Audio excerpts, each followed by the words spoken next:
Good morning guys! Is April 17 na, early in the morning. So 1 o'clock in the morning na. So dito ako sa gitna ng nowhere. Ako lang mag-isa dito. Nag-aurora hunting po ako ngayon. Ako lang isa, as in wala katao-tao dito. This is about 30 minutes ago, away from Regina. -2 but it felt like -4.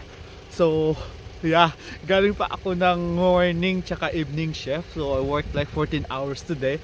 But the forecast is really good. So ito lang kasama ko, yung kotse ko tsaka ako. So nowhere talaga, as in. Pero as in, grabe guys. Ang sobrang ganda dito. Ganda ng hindi makikita kasi ang yung tawag nito, yung aurora, as in. So nanginginig ako ngayon kasi sobrang lamig, as in. Ako na mag-isa. Mga kasama ko kasi may mga trabaho sila bukas early in the morning. So ako lang mag-isa. I'll try to catch up yung aurora borealis. So good thing marami akong good shots. So ako lang din nag-self timer. Tsaka ayun, para magka-selfie.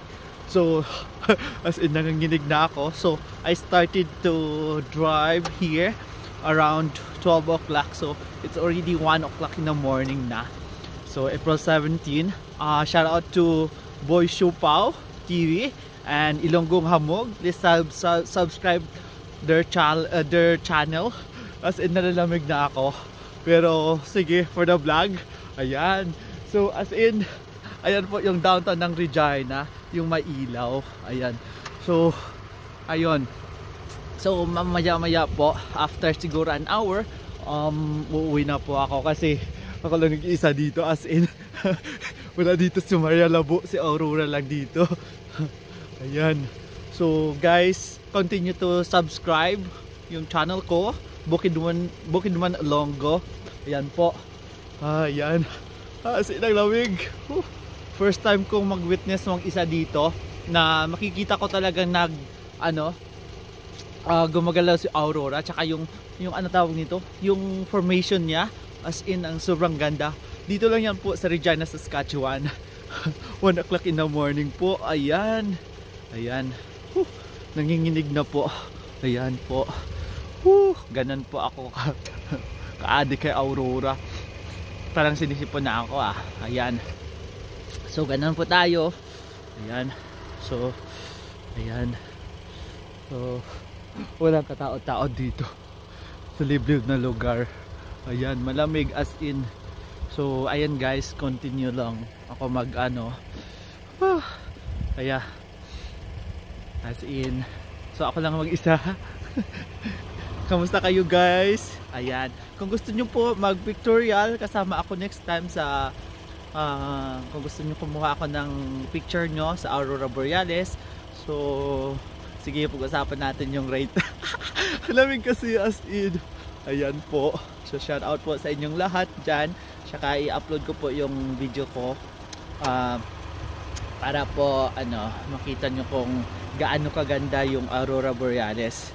Ayan, may nakuha na po akong selfie. Tinanggal ko yung jacket ko, tapos nag t-shirt lang ako. So sobrang lamig, para at least maganda yung kuha ko. Ayan, parang may magagandang naman. Ayan, ito may maganda.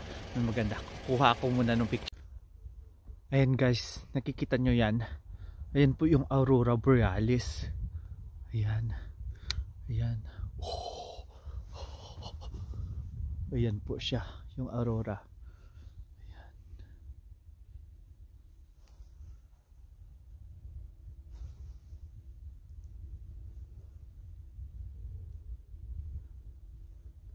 Ayan po yung aurora borealis. Ayan po siya.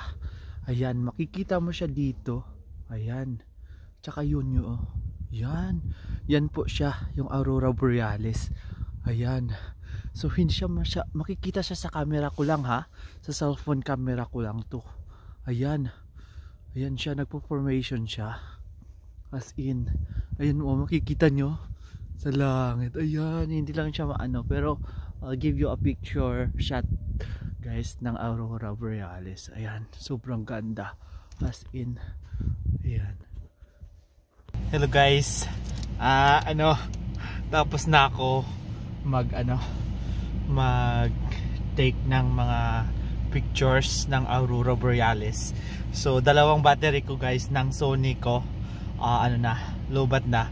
Tsaka at the same time yung cellphone ko rin lobat na rin. Tsaka sobrang lamig na. Namamahid na yung kamay ko.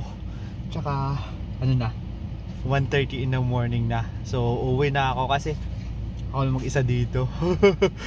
Kaya thank you guys for watching.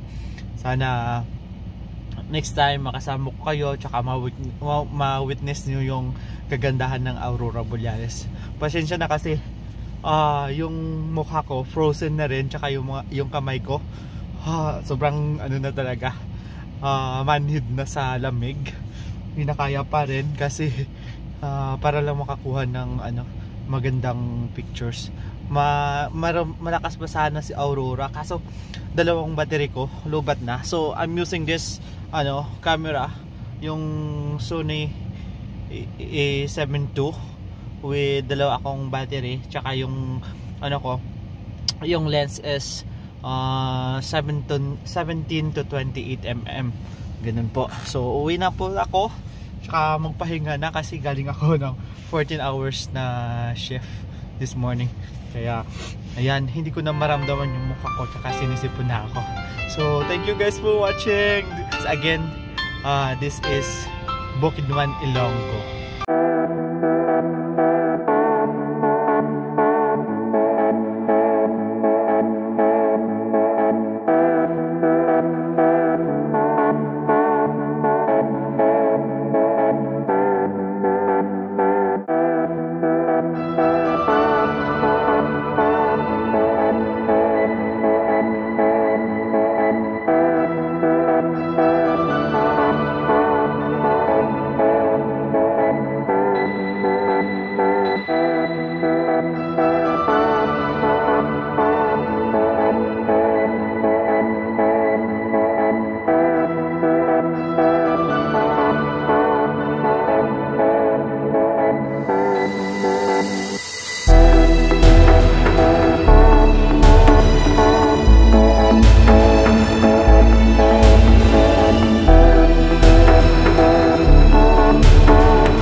So ito po yung daan ko. Maputik pa siya ha.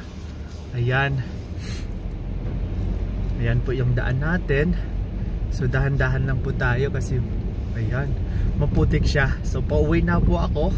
Galing po ako ng nagpicture ng Aurora Borealis. So ayan.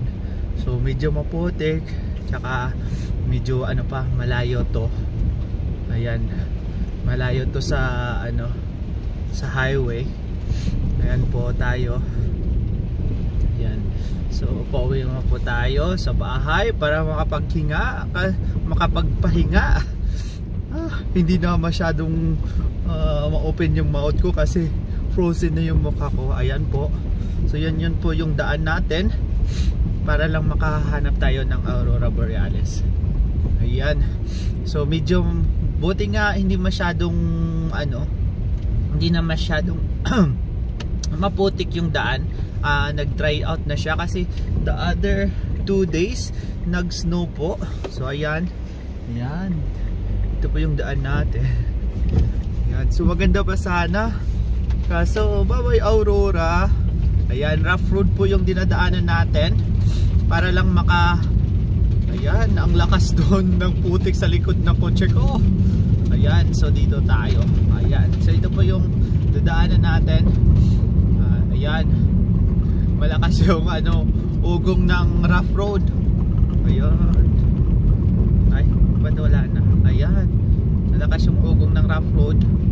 So ayan guys, ayan, ito po yung city of Regina dyan. So medyo 30 minutes away tayo sa downtown ng Regina, kung saan po ako nanggaling. Ayan, so hopefully wala tayong may naiwan na gamit doon. Ayan, so see you guys, thank you again for watching.